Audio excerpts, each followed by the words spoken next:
Aduh, gimana nih tim Upin Ipin akhirnya memenangkan ya, senior memang beda ya. Kita ngalah tadi. Oh enggak, alasan orang kalah biasa kayak gitu. Oke Mas, kita langsung buka box nomor berapa ya box kali ini? Nomor 2. Oke, box nomor 2, kita buka box nomor 2. Lifestyle, tepuk tangan dong. Nah, kita mau bicara lifestyle Mas Adri Subono ya. Mas Adri, dulu saya kenal Mas Adri itu rambutnya gondrong, ya memang agak botak begitu ya. Nah, sekarang gimana nih? Kenapa nggak gondrong lagi, Mas? Nggak ada modalnya. Kan katanya sempat mau tanam rambut tapi gagal ya, Mas? Ya, Benar nggak? Saya dulu waktu masih muda rambut saya segini kan.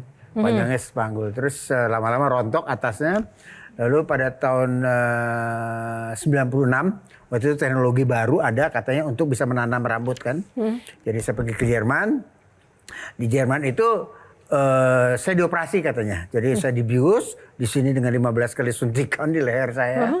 Di sini suntikannya, lalu kepala saya dari ujung kuping sini kiri ke ujung kanan itu seperti digergaji gitu loh. Oh. Terus diambil rambutnya, ditaruh di atas meja. Itu rambut rupanya akarnya baunya putih tuh ya. Ditaruh di atas meja, lalu di sini dibor di kepala sebanyak pakai laser ya, sebanyak 2.500 rambut. Saya mau nanamin 2.500 rambut pada waktu itu. Dari sini habis itu rambut yang di bawah itu ditanamin satu-satu di sini. Nah, bahwa dia tanamnya 100 atau 200 atau 500 kita nggak bisa ngitung ya. Siapa yang bisa ngitung rambutnya berapa biji, berapa lembar kan. Jadi terus ditanam, udah habis itu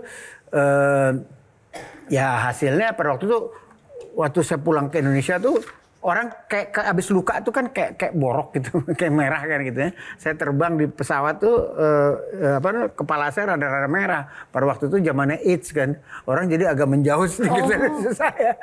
Jadi sekarang jahitannya ada dari kuping sini sampai kuping kanan ada jahitan saya. Tapi sukses waktu itu ya? Enggak, jadi begini aja sekarang.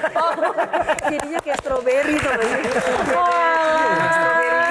Oke, kalau soal lifestyle nih Kang Maman. Enggak, yang menarik Mas Adri itu dari dulu seperti ini aja.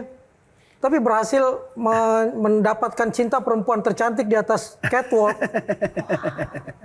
Dulu saya gantengan daripada sekarang. Dulu gantengan saya masih punya rambut gitu lah. Ya pada waktu itu saya mendekati lah. Dulu istri saya Pragawati terkenal pada waktu itu, pada zamannya tahun 78. Saya dekatin, ya kebetulan dia mau. Setelah 2 bulan pacaran keburu dia putusin, saya ajak kawin. Hanya 2 bulan. Hanya 2 bulan. Langsung. Dan bisa langgeng seperti sekarang. Alhamdulillah. Nah, resepnya apa Kang? Kita sudah menikah berapa puluh tahun ya, 48 tahun. Tepuk tangan. Apa resepnya Mas Adri? Resepnya ya sebetulnya istri saya lebih banyak mengalah. Kan saya kan orangnya spontan gitu kan ya. Dia lebih banyak ngadu ke yang di atas biasanya. Oh, lebih banyak ngadu yang di atas mengadukan Mas Adri ya? Iya, kadang-kadang supaya dia tahan mungkin. Wow, hidup perempuan. Kamel, lifestyle-nya Papa nih. Ceritakan aja kali ya. Boleh. Emang Papa lifestyle-nya itu lagi suka-suka menikmati hidup nih gitu. Tapi jarang aku ngelihat orang tua di usia Papa, dari orang tua teman-teman aku, yang setiap pagi kita di grup WhatsApp itu sekitar jam berapa udah dapat mulai jalan sekian, jam 8-nya kita dapat report berapa ribu langkah. Iya dapat itu. Dan kita pasti dinyalain live location. Jadi kalau ada apa-apa kita tahu nih ngejarnya kemana gitu kan. Ya, takut dan ada itu apa-apa, dikonfirmasi oleh teman-teman aku. Jadi dia banyak lewat rumahnya Bertrand, rumahnya siapa? Bapak lu udah lewat pagi ini. Bapak lu udah lewat gitu. Jadi itu sangat dipupuk banget sih gimana olahraga berjalan sampai hari ini. Sekarang dia lagi doyan menjaga badan dengan intermittent. Apa yang membuat Mas Adri memiliki gaya hidup sehat seperti yang saya olahraga dari umur 16. Saya nggak pernah berhenti olahraga. Oh, saya pernah dioperasi jantung. Saya dipasang ring 5 ring pada waktu sekitar berapa tahun? 13 tahun yang lalu gitu. Dan di situ waktu saya sebelum masuk kamar operasi itu saya berhenti ngerokok. Saya terakhir ngerokok adalah ketika saya mau masuk kamar operasi. Dan saya berhenti sekaligus gitu. Karena saya pikir saya nggak mau kurangin 1 rokok, 2 rokok, 3 rokok. Mungkin susah berhasil ya. Tapi saya berhenti itu. Dan saya pada waktu itu saya mau sehat. Saya bilang saya mau lihat cucu saya. Sekarang saya pengen lihat cucu saya menjadi seorang sarjana. Jadi selalu saya punya satu motivasi untuk tetap sehat lah gitu. Papa dulu ngajarinnya gimana sih umur 0 sampai 20. 20 belajar untuk hidup. Belajar doang, belajar. Gitu. 20 sampai 50 mau 40 bekerja. cari uang. Kesannya mau nikmatin hidup. Jadi papa tuh udah kayak punya Timeline ya.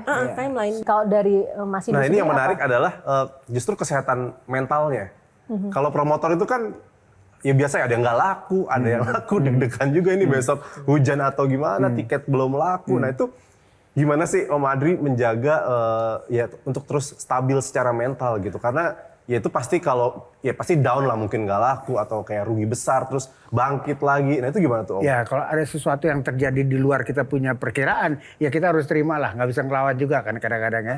Itu di dalam konser itu kadang-kadang kita rugi, kadang-kadang kita untung, kadang-kadang kita dikibulin sama salah satu sponsor atau apa itu kan kita harus bisa terima. Pernah yang penting, ya, Mas? Oh ya, yang penting konser itu harus sukses, aman dan tidak terjadi apa-apa. Bayangin di tengah ribuan penonton itu kan bisa terjadi, semua bisa terjadi kan dulu.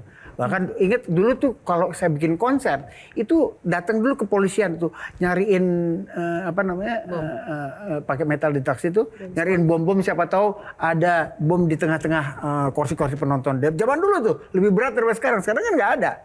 Itu kan bikin kita tegang juga, ada polisi bawa dengan anjing segala macam untuk meriksa semua seluruh gedung penonton sampai ke ruang artis segala macam. Itu bikin stres kan. Kalau artis udah kita jualan tiket udah habis-habisan, tiba-tiba artisnya nggak datang kan gimana gondok ya, tiba-tiba tahu-tahu artisnya lagi di Bali. Pernah ada kayak gitu tuh. Nggak mau datang ke Jakarta, udah tekan kontrak, kita udah jual tiket, udah habis tiketnya, tiba-tiba dibatalin diri. Tiba-tiba kita di liburan di Bali. Tapi yang menarik dari Mas Adri itu selain tadi dunia kehidupan lifestyle dan juga konser dan musiknya adalah tentang pendidikan. Yeah. Karena setelah vakum ini kan Mas Adri juga masuk untuk dedikasi ke dunia pendidikan dengan sejumlah sekolah ya. Itu kenapa dunia pendidikan? Apa hubungannya dengan dunia musik tiba-tiba masuk ke dunia pendidikan sih Mas? Sebetulnya saya hanya meneruskan impian dari ibu saya. Jadi ibu saya dulu punya satu sekolah yang luas tanahnya sekitar 1,5 hektar di dekat Tangerang Selatan sini ya. Dan ada sekolah SD, SMP, SMA. Ketika ibu saya meninggal, dia menyerahkan itu kepada anak saya yang laki, karena anak saya laki yang tertua. Dan saya mendampingi anak saya untuk meneruskan impian ibu saya gitulah. Terima kasih. Ini yang menarik, Mel. Beliau selalu mengatakan, saya kan cuma lulusan ini. Tapi jujur nih Om Adri, sudah berapa anak yang Om Adri sekolahkan dan biayai? Ya, nggak tahu. Ya gitulah kira-kira. Kenapa Mas Adri? Ini kan sesuatu hal yang menginspirasi ya. Boleh dong dibagikan ceritanya. Enggak, saya selalu mengajarkan anak-anak bahwa uang yang kita punya itu bukan uang kita.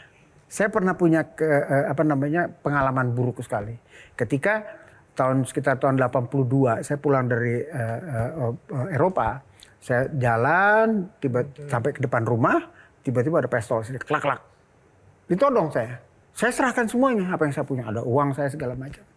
Dari situ saya belajar bahwa apa yang saya punya itu ada hak orang lain yang harus kita serahkan kepada mereka, ya kan? Ya itu 2,5% itu yang kita harus. Semenjak itu saya belajar bahwa mungkin dulu saya lupa ya, tapi itu saya belajar bahwa ini adalah saya harus mendistribusikan kepada orang-orang yang berhak. Sebelum kita akhiri, pesan untuk teman-teman anak-anak muda di luar sana, Mas. Untuk promotor sebetulnya, Silakan, boleh. Banyak tetap optimis. Indonesia itu bukan hanya Jakarta. Konser itu bisa dilakukan di Semarang, di Surabaya, di Bali, di Makassar segala macam. Pasar itu masih besar sekali.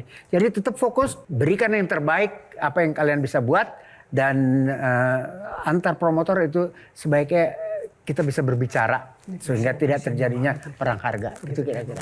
Terima kasih. Mas Adri Subono, luar biasa. Si Terima master kasih. konser kita malam hari sudah berkenan di Q&A, berbagi inspirasi dan juga cerita yang luar biasa. Dan tepuk tangan untuk para panelis kita. 3 sosok inspirasi juga. Jelajahi cara baru mendapatkan informasi. Download Metro TV Extend sekarang.